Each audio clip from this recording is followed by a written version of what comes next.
Happy Saturday, everybody. This is Chuck Schultz again with Patriot Builders PFC and Michigan Sawmill Sales.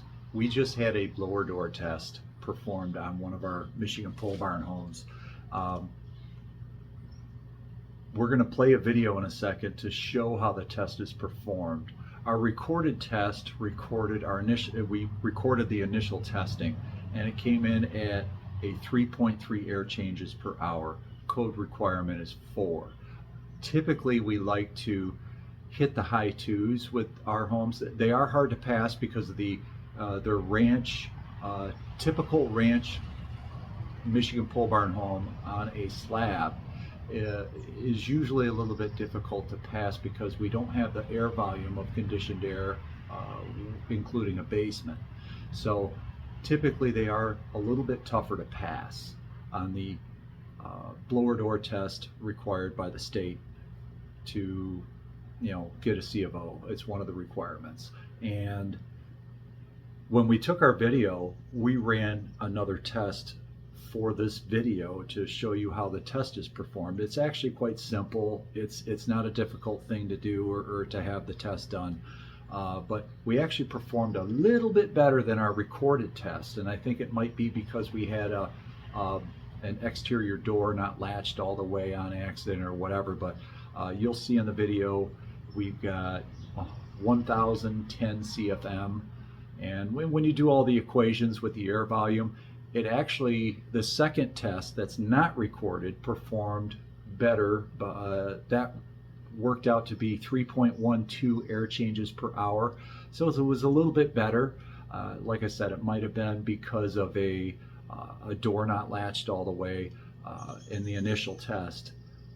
And this is also prior to me making some corrections that Adam went around and found with his thermal image after depressurizing the house again, so we can see any deficiencies that we can pick up on. Even though we passed, we always try to see what the house is doing, so that maybe we can make it better.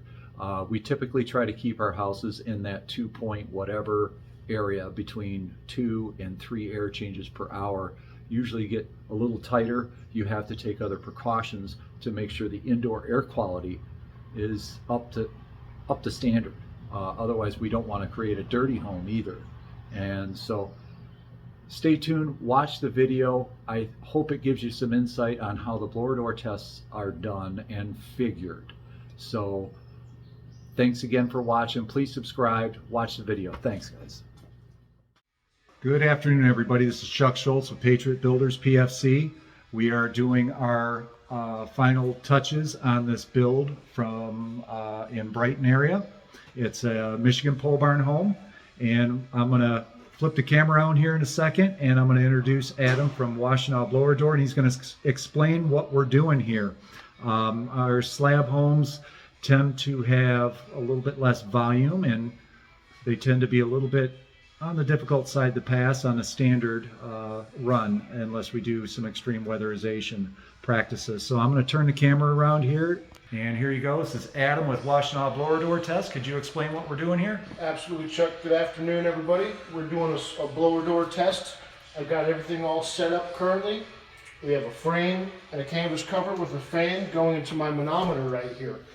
We've already measured the house and determined that this house has 19,442 cubic feet in this house. Because we don't have a basement means this would have been twice as much on a standard house with a foundation. What we're going to do now is we're going to turn the blower door on. First we're going to set up the manometer a little bit, turn it on. There's a light, and we'll go through some functions here. I'll set it up to a specific function, and then we'll start what's called a baseline. On a windy day, you'll do a baseline if there's a lot of wind, and this will help nominate the pressure difference on both sides of the fan, give us more of an average. We'll hit enter, we'll stop the baseline, and we're going to configure the blower door to the house. Smaller houses use a smaller ring, bigger houses, we might take all the rings off it altogether. So these are different size rings you put on here. right? Yes, sir. So our small ring is for a much smaller house. Your standard house is going to use the A ring, and then the bigger houses or really leaky houses, we'll take the entire plastic ring off and run it open. But for this project, we're just going to go with the A ring, and that just comes off just like that. All right, and this is where we find out. We currently have the HVAC off. All the outside windows are closed and locked. All the outside doors are closed and locked. And all the interior doors are open. So all the volume in the house is open to this test. All the bath fans are off and there's nothing in the gas oven. All right, this is where we bite our lip, give her hell, and see what we do, right? Here we are. And you know, the tighter the house, the faster I'll get my numbers. So already we're at 11. We're going to bring this house down to negative 50 Pascal. And right now we're at 18, 22, 24, 27, 37, 40, 44, 49. There's our 50. Go back to rheostat off a little bit. And right there, we'll hit hold. And so we have 1,010 CFM leaving at a house depressurized to negative 50 Pascal.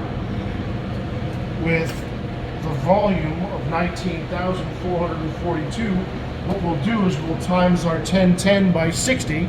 This will convert our cubic feet of air per minute into cubic feet of air per hour. Then we'll divide that by the volume of our house, and we'll come up with how many air changes, ACH, air changes per hour at negative 50 Pascal. Current Michigan Energy Code requires us to have 4 or less air changes per hour. However, we get a little concerned when we're below 2 air changes per hour, because as we live, breathe, bathe, clean, cook, everything we do in a house creates moisture. If you're too tight, without an ERV, which is an energy recycling ventilation system, you're going to trap moisture behind the drywall and create very poor indoor air quality rapidly.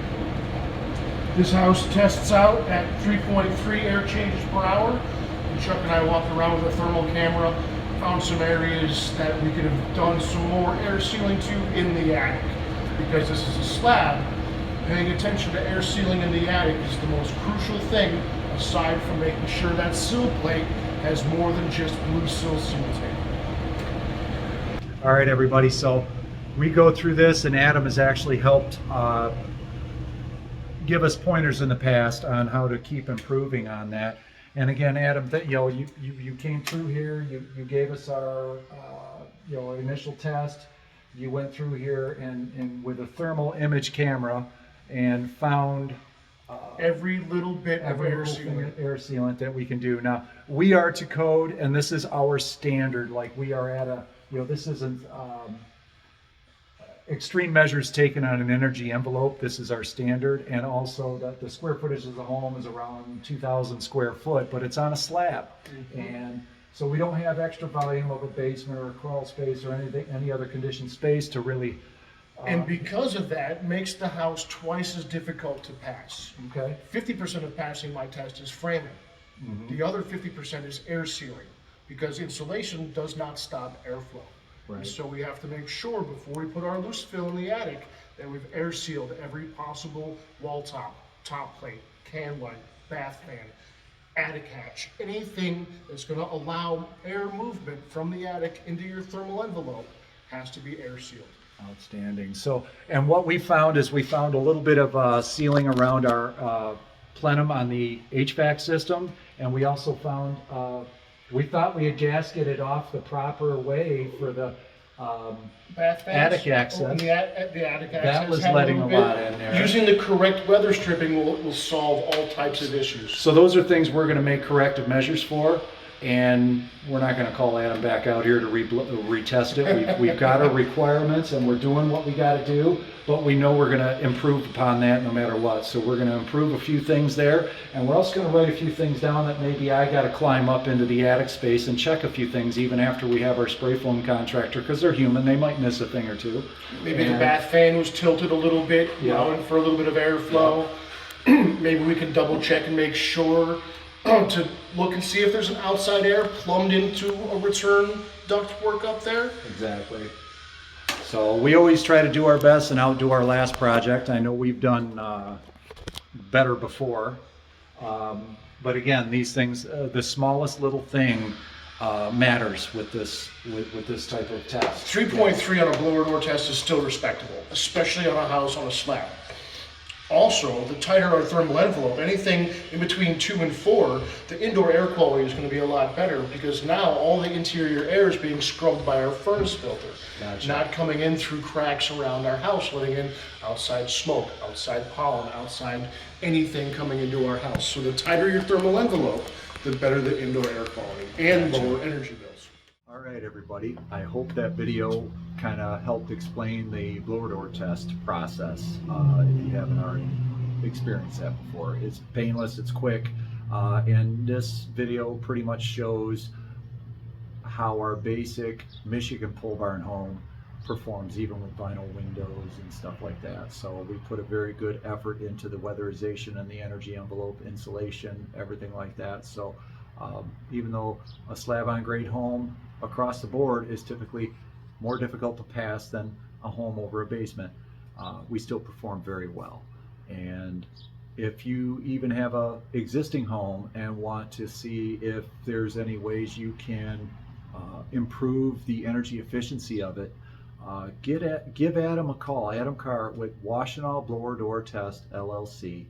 Look him up. If you're in Southeast Michigan, he'll be happy to set up an appointment with you, run the blower door test while the blower door is actually operating and holding that negative 50 Pascal. He can take that thermal image like we have him do to see if there's any room for improvement. And basically on an older home, you will get a blueprint or you will get a very descriptive x-ray in real time what's happening with your home and how you can improve the weatherization. So thanks for watching, everybody. Have an awesome weekend, and until the next video, thanks for watching. Please subscribe.